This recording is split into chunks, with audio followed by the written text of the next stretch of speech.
Have you ever walked into an old pub and swore you could smell history in the air? Not the polished craft beer tap wall kind of history, but the kind that smells faintly of cigarette smoke, wet coats, and the slow warmth of a pint settling in your hands. For decades, certain beers weren't just drinks, they were companions.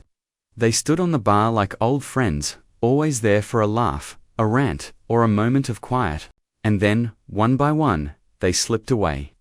Today, we're pouring out a pint for 5 beers that once defined Britain's drinking culture, some household names, some beloved only in certain corners of the country, each of them carrying stories worth remembering. So pull up a stool, settle in, and let's take a long, slow sip of the past. If there was ever a beer that wore its city's heart on its sleeve, it was Stone's.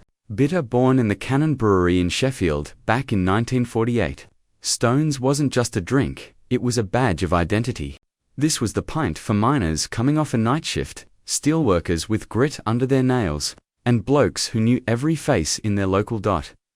It's hard to explain to someone who didn't live it just how deeply a beer could be tied to a place. Sheffield in the post-war decades was a city of industry, smoke in the air, the clang of metal in the factories, and a sense of hard-earned pride in every street. Stone's fit perfectly into that world. It was never pretentious. It didn't try to be exotic. It was Sheffield in a glass, golden, dependable, and solid. Golden in the glass. Clean and crisp with just a whisper of malt and a gentle hop finish. It was never showy. You didn't sit there sniffing it like a wine critic. You just took a sip, nodded, and got back to the conversation. It wasn't meant to impress you. It was meant to keep you company through 4, 5, even 6 pints on a Saturday night. And it did. Pubs across the north had that familiar Stone's pump handle, and it felt like a quiet reassurance. It was in the corner snug, where your granddad held court. It was in the public bar, where the dartboard thudded with a steady rhythm. It was in the back room where dominoes slapped down on worn wooden tables. By the 70s and 80s, the Stone's had spread far beyond Yorkshire. Its popularity soared so high, it became one of the UK's best-selling bitters. The adverts showed it as a man's pint. Honest, straightforward, unbothered by trends. But expansion came at a price. As production moved away from Sheffield, and ownership passed through larger breweries, the locals swore the taste shifted. The Cannon Brewery's closure in 1999 was more than the end of a workplace. It was the loss of a cultural landmark. For many Sheffielders, it felt like a small piece of the city's soul had been bricked up and boarded over. By 2011, the original cask version was gone entirely. Yes, you can still buy a can of Stone's today, but ask anyone from Sheffield and they'll tell you that's not their Stone's. The real thing lived in the clatter of pint glasses, the banter between regulars, the steady click of darts, and the satisfaction of knowing your beer was brewed just down the road. Some say you can still taste echoes of it if you close your eyes and remember the Cannon Brewery air malt sweetness on the wind, steam curling into the grey Yorkshire sky, and the knowledge that when the shift ended, your pint would be waiting. Head down south to Horsham in West Sussex, and you'd find a beer that wasn't about flash or trend. King and Barnes Old Ale was about comfort. Deep, rich, slow-sipped comfort. Pouring a warm chestnut brown, it had notes of treacle, toasted malt, and a quiet roast bitterness that lingered just long enough to make you want another. Slightly sweet, but never cloying, it was the sort of pint that belonged next to a roaring log fire with a plate of pork pies or a slice of farmhouse cheddar. This was the beer of choice for those who appreciated the old ways. There was nothing hurried about old ale. It was a pint that asked you to sit down, settle in, and take your time. In an era where lagers were flooding in, and people were starting to chase novelty, King and Barnes doubled down on tradition, and for their loyal drinkers, that was the point. The King and Barnes family brewery had roots stretching back to the 1800s, and old ale was one of its proudest creations. Locals swore by it, especially in winter. On damp December nights, you could step into a Horsham pub, cheeks stinging from the cold, and the very first sip would spread warmth right through you. For the people of Horsham and the surrounding villages, King and Barnes wasn't just a brewer, it was part of the fabric of daily life. They sponsored local events, supplied beer to village fetes, and served as a quiet anchor for a community that was otherwise changing with the times. But small, independent breweries faced a hard road. The late 90s and early 2000s were brutal. For family-run operations, when Hall and Woodhouse bought King & Barnes in 2000, the news was met with a heavy heart. The original brewery was closed, and while other beers would bear the Old Ale name later, they simply weren't the same. Today, if you meet an old Horsham regular and ask about King & Barnes, you might see their eyes drift somewhere far away. They'll tell you about the dark, glossy pour. The way the malt aroma seemed to rise like steam in the candlelit corners of the pub. The quiet contentment of sitting with a pint that didn't need to prove itself to anyone. For them, Old Ale wasn't just a drink. It was Sunday afternoons in the South Downs. It was conversation without hurry. It was the sound of rain on pub windows, the crackle of the fire, and the feeling that, for a moment, you were exactly where you were meant to be. Double Diamond works wonders. That line wasn't just a slogan, it was practically part of British pop culture in the 60s and 70s. If you had a television or radio back then, you couldn't escape it.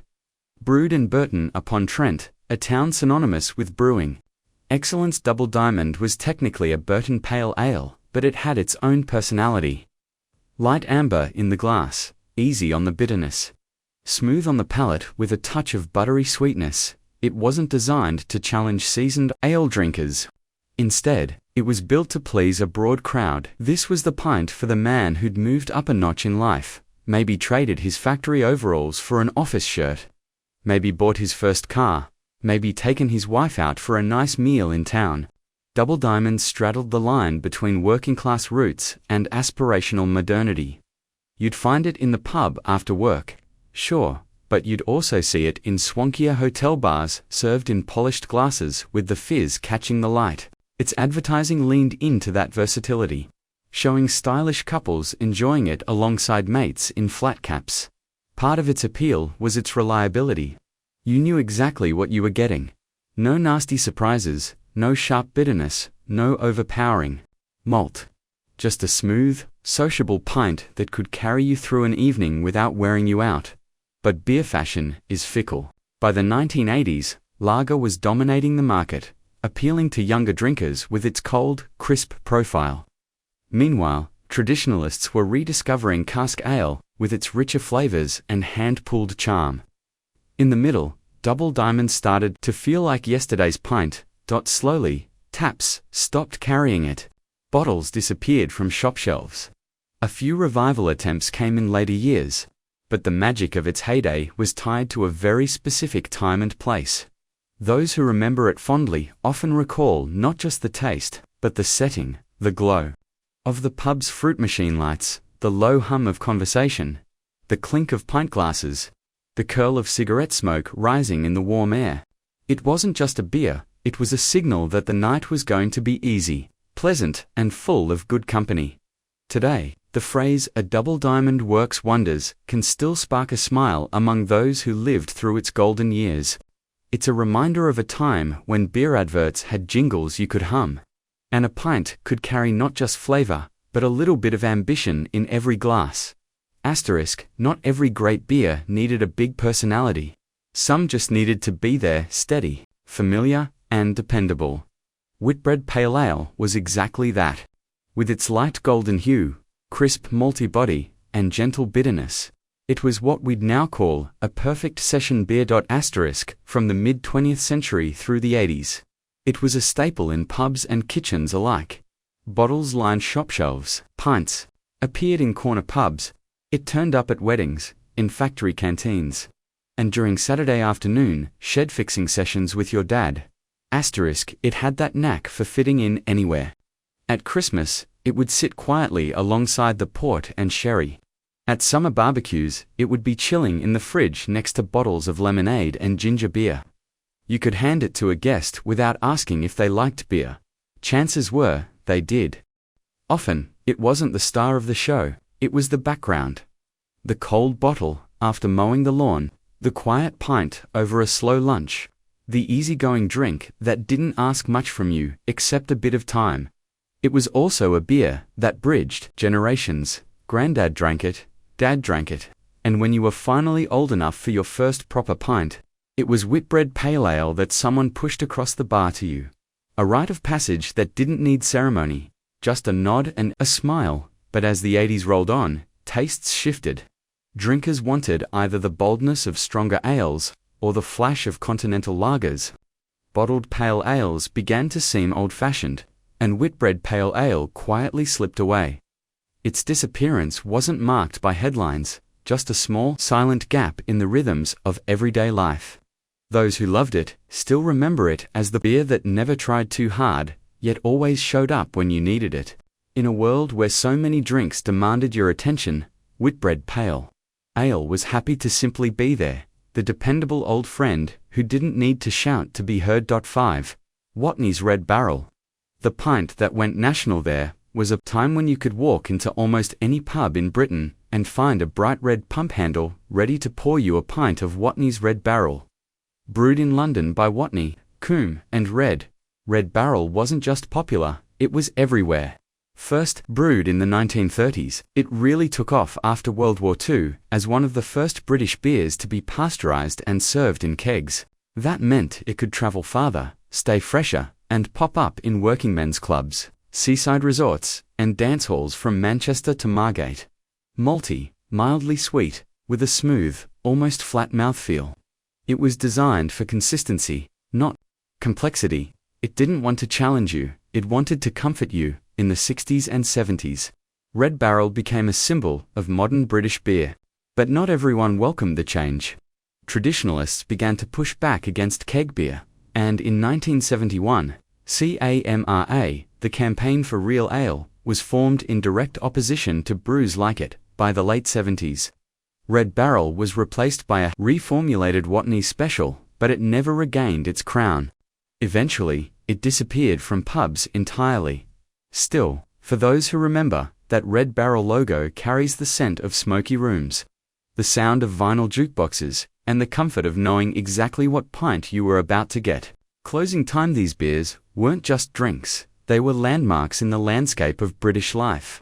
Each one tells a story about the people who brewed it, the pubs that served it, and the drinkers who made it part of their routines. They remind us that beer isn't just about hops and malt.